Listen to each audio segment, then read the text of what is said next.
Senator Roberts. Thank you, Madam Acting Deputy President. This bill is simply saying give Australians a say. That's all we want. We want to listen to the people and let the people decide. Give the people a say, a voice, if you like. Senator Hanson is driven in the national interest to do what's in the national interest. That means protecting Australians and protecting Australians' lifestyle. This is simply a voice. Give Australians a say. Make no mistake, the figures show that we are in a per capita recession. I've said that in the past in the Senate and I continue saying it. And Labor lies and policies are hiding that because you do not want, as a government, to be blamed for putting the place in recession. This is something that's been carried through from the Morrison government now to the Albanese government. Australia is in a per capita recession and you're hiding it with high immigration numbers. That raises artificially the GDP and makes sure that we don't have two quarters with negative growth. But without high immigration, this country would be in recession. You are doing the people a disservice and you're hiding the fact that we are in recession. How are you doing the people a disservice? Well, you're doing the people a disservice because they're now sleeping in cars, under bridges, in tents, in caravans. They're getting moved to showgrounds, moved along from Parks, Bundaberg, Gladstone, Townsville, Cairns, Logan, Ipswich, Brisbane. I can step out of the CBD in Brisbane and within minutes, just walking, I can find people living in tents. Senator Watt, through the chair, Senator Watt, Senator Ciccone, are you aware of that in our state, which is so fundamentally wealthy? We have thousands of people living in streets and they're being moved on daily because they can't be kept in one place for any more than 3 days. And when they're missed, and some of these people have got jobs. That's where they live. And we're exporting our wealth to the world, creating wealth. 5.5 million Queenslanders creating wealth for the world.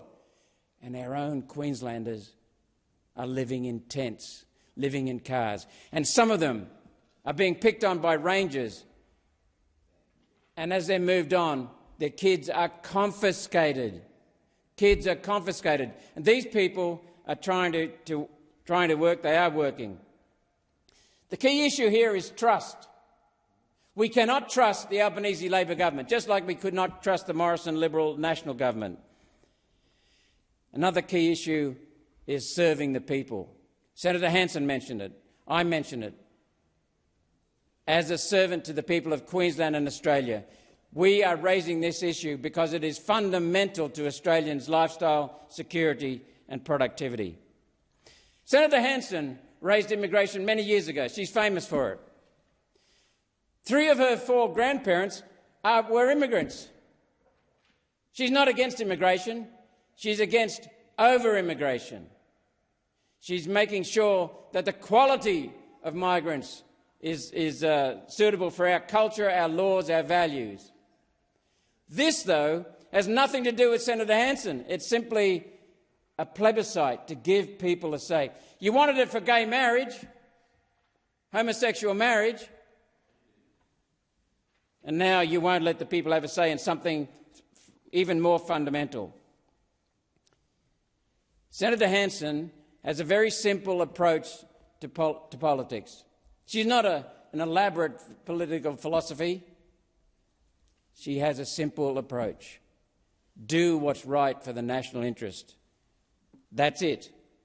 And that means standard of living. Senator Hanson and I are proud to support this bill because it is about propping up our standard of living, restoring our standard of living. I raised immigration, particularly in connection with housing, starting a couple of years ago. I've been bashing it ever since. Have a look at my Facebook page, my Instagram page, Twitter page. This has been a sincere and genuine concern for years now with me. We have, as I said, people living in cars, in tents, in caravans, getting moved around in showgrounds. We have, in January, just 2 months ago, record immigration. We had 125,000 new arrivals in January alone. Now, I haven't done the maths, but that's around about 1.5 million a year. A year. After removing the numbers of people who left Australia, that left 55,375 net migration into our country in 1 month. That was 40% above the previous record for January. Way back in 2009, we have returned to the days of very high immigration, but we have gone way beyond that, way beyond that. We have 2.3 million people on working visas in this country, 2.3 million beds, 2.3 million roofs over houses, over beds are needed. We have 600,000 students. We only have beds for 100,000 university students. So the university students who are bringing in to give us income are taking beds off Australians who need beds. Politicians in this country, Liberal Nationals, Labor Greens, follow a big Australia policy, a massive Australia policy. The people do not. The people want a fair Australia policy. Trust, as I raised a minute ago, has been languishing in this place, and trust in the Albanese government has plummeted. Trust is made up of two components, basically: integrity or honesty and competence. The Albanese Labor government is showing neither. As a servant to the people of Queensland and Australia, let me tell you about a phone call I had just yesterday. I had a New South Wales truckie call me. This man was looking for a job. He admires the way our office runs and he wanted a job. And he told me he's a truckie. I've met him in the past. He's a wonderful man, wonderful family. He's in the central coast of New South Wales. He helped out during the fires.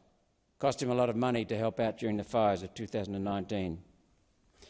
He stood up to the COVID injection mandates in 2021.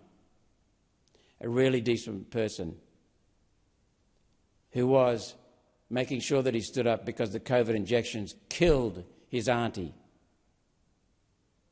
This is the type of man who's got the same genetics as his auntie and knew that the COVID injections would kill him. As a result of the COVID mandates, which Scott Morrison's government put in place and drove, as a result of the economic policies that Anthony Albanese's government is driving, he lost his business. A vibrant business employing 7 people. Then we look at housing, as I've talked about many times in the Senate and outside. We have a critical shortage of houses in this country. And how do you respond as a government? You jack up the bureaucracy. You call it a $10 billion investment in housing when we know that that is just the fund and it's only the returns from that fund which will be invested in housing, a few $100 million a year. But you've added 3 new bureaucracies. They build bugger all. What we need to do in this country is stop the holding of the castration of property rights and free up land. We need to free up tradies from over-regulation and get on with the job, letting our tradies pay, letting our tradies build the houses. People can't find rents at the moment. They can't find rental homes. The vacancy or the occupancy is 0.7%, a record low. There are no bloody houses. And there are foreigners who own a lot of our houses and lock them up. But no, you don't want to do anything about that either. Turn a blind eye to that. My mother was born in this country. My grandparents were born overseas. They were immigrants. My father was an immigrant, so I'm half immigrant. And I'm proud of that. I'm proud of being Australian. But I'm ashamed that the people in this chamber, the people in this parliamentary building, want Australians to suffer. When you're in Queensland and you cannot get a house, and you sleep in a tent or in a car with your family, one of the wealthiest places in the world, and you do it to cover up a recession, a per capita recession, that is cruel, that is inhuman. It's not just un-Australian, it is inhuman. The bureaucracy, the regulations, the United Nations World Economic Forum alliance, policies, restricting land, massive immigration, big immigration policy, energy, inflation, caused by the people in this chamber, the governments previously with Morrison's government and now the Anthony Albanese government. Energy prices in a country that has the largest exporter of hydrocarbon fuels in the world, when you add our coal and our gas, the largest exporters of energy. But we can't use it here. We drive up inflation, we drive up energy prices, we drive up house costs, and then we see people living in streets, in tents, in Queensland. We see that Liberal Nationals are waking to this issue. Senator David Sharma last night mentioned housing and immigration. We've been talking about it for several years now. Oh, then he also mentioned we need to do something about bracket creep. But the Liberal Nationals had a perfect opportunity to vote for my bill that would have amendment just recently on the tax changes that would have ended bracket creep. You said no. Instead, you're going to help the Labor Party steal $38 billion in the next 4 years from Australians because of bracket creep. You both want bracket creep. That's the truth. But then you say you don't want it. But when the time comes to have a vote, you don't vote for ending bracket creep. You vote for bracket creep because that's how you steal more money from Australians. Just like you're stealing their livelihoods, just like you're stealing their accommodation. I proudly speak about people's wants and needs. Australians have very simple wants and needs. They want security, they want a good Aussie lifestyle, they want a fair government that looks after them, not one that steals from them.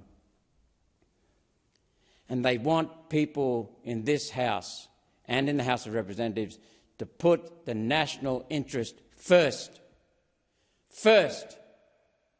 Not bring in people from Gaza, 2,000 Gazan immigrants, with just 1 hour of processing. 1 hour.